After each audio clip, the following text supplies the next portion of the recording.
Hello everyone, welcome you all at Lokesh Sir Unlimited Study Zone. Moving to the third one, this is hashtag law. I have given a special name. ये थोड़ा सा अलग law है, अलग से ही law इसका नाम है, तो ये हैशटैग लॉ इसका नाम मैं दे सकता हूँ law of reciprocal proportion. 5 laws हैं, उसमें से थोड़ा ये अलग है और ये सबसे डिफिकल्ट मेरी समझ में यही लॉ है, हल्का सा डिफिकल्ट लगता है। इसकी थ्योरी आप पढ़ेंगे तब तक आपको कुछ समझ में नहीं आएगा, बट एग्जाम्पल मैं दूंगा तो समझ में आ जाएगा। पहले थ्योरी पढ़ता हूँ, स्टेटमेंट पढ़ता हूँ। When two elements combine separately with a fixed mass of third element, when two elements combined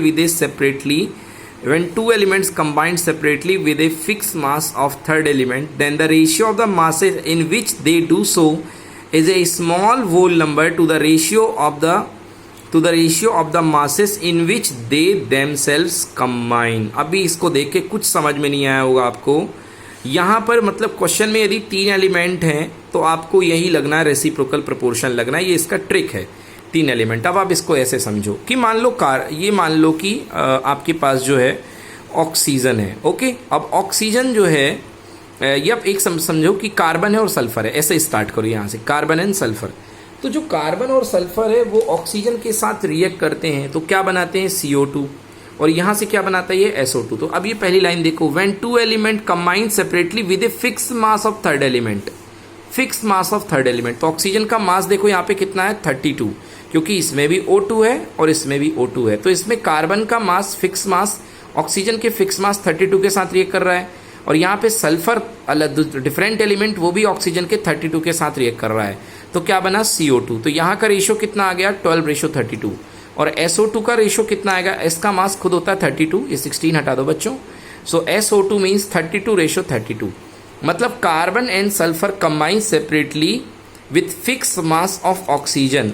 so ratio of the mass of carbon and sulphur, तो कार्बन और सल्फर का रेशियो निकालो, 12:32, दैट इज इक्वल टू 4 से काट दो तो 3:8। ये हुआ इसका पहला पार्ट। ओके, अभी ये लॉ कंप्लीट नहीं हुआ, ये इसका पहला पार्ट हो गया।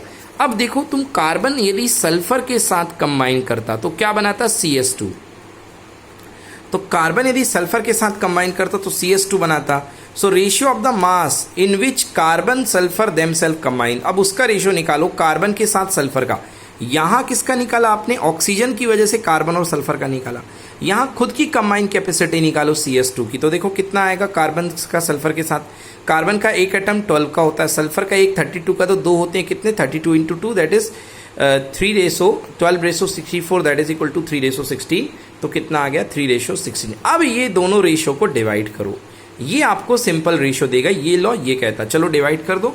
सो now 3:8 divided by 3:16, so answer equal to 2:1। This is called law of reciprocal proportion. जी हाँ, ये कहलाता है लॉ ऑफ रेसिप्रोकल प्रपोर्शन। चलो एक और एग्जांपल लेते हैं यार। तो जैसे मान लो आपके पास सल्फर है और ऑक्सीजन है। सल्फर और ऑक्सीजन कैसे कंबाइन करता है, सल्फर देखो H2S बनाता है, ऑक्सीजन के साथ कैसा बनाता है, HH2O। तो मतलब हाइड्रोजन की जो कंपोजिशन है दोनों में H2 है।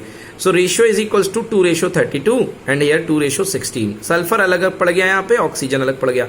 तो ratio of the sulphur and oxygen in which they combined with the fix mass of hydrogen is कितना है, 32 यहाँ, 16 यहाँ, 32:16, दैट इज 2:1।